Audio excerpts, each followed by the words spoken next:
आपका अपना channel India A1 news, जो रखे आपको A1। संसद में गतिरोध पैदा करने वाले नेताओं के सरगना संसद में चर्चा न हो,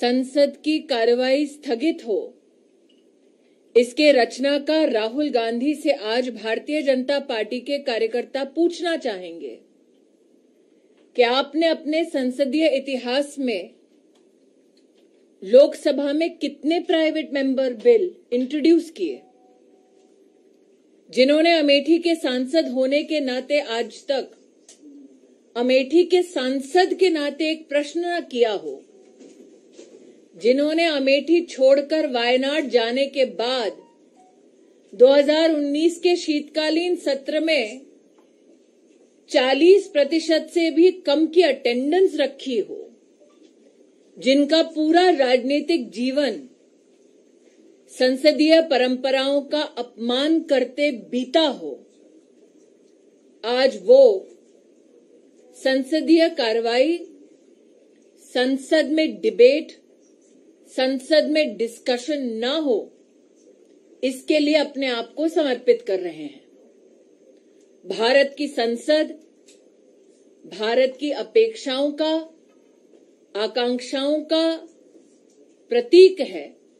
भारत की जनता ये चाहती है कि संसद में उन विषयों पर, मुद्दों पर चर्चा हो जो भारत के लिए और भारत के हर नागरिक के लिए महत्वपूर्ण है। राहुल गांधी, जिनका राजनीतिक इतिहास इस बात से भी प्रतिबिंबित होता है कि वो देश में कब हैं, देश के बाहर कब हैं, वो उनकी अपनी पार्टी में चिंता का विषय बन जाता है, उनसे कहना चाहती हूं कि वो भले ही अनप्रोडक्टिव हों पॉलिटिकली, लेकिन पार्लियामेंट की प्रोडक्टिविटी पे अंकुश लगाने का दुस्साहस निरंतर ना करें। A gentleman who has made his political calling to ensure that productive debates do not take place in Parliament has a checkered parliamentary history. As the Amethi MP, he never posed any questions in Parliament.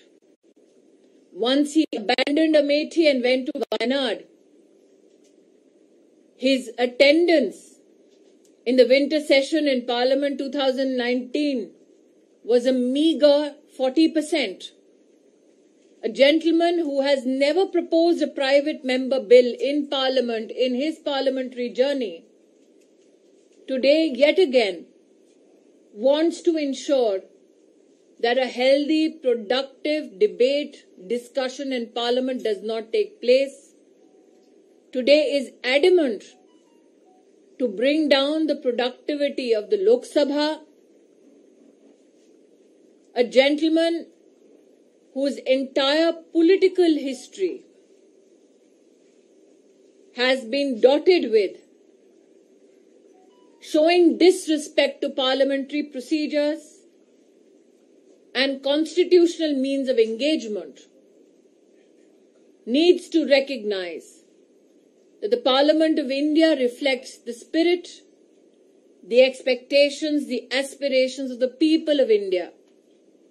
The citizens of India hope that Parliament be used as a productive platform to bring forth issues of national importance, which will have a socio-political and economic impact on the discourse of the nation. Yet again, Rahul Gandhi, in yet again session of Parliament, shows nothing but disrespect to parliamentary procedures of engaging in productive, constitutionally enabled discussions.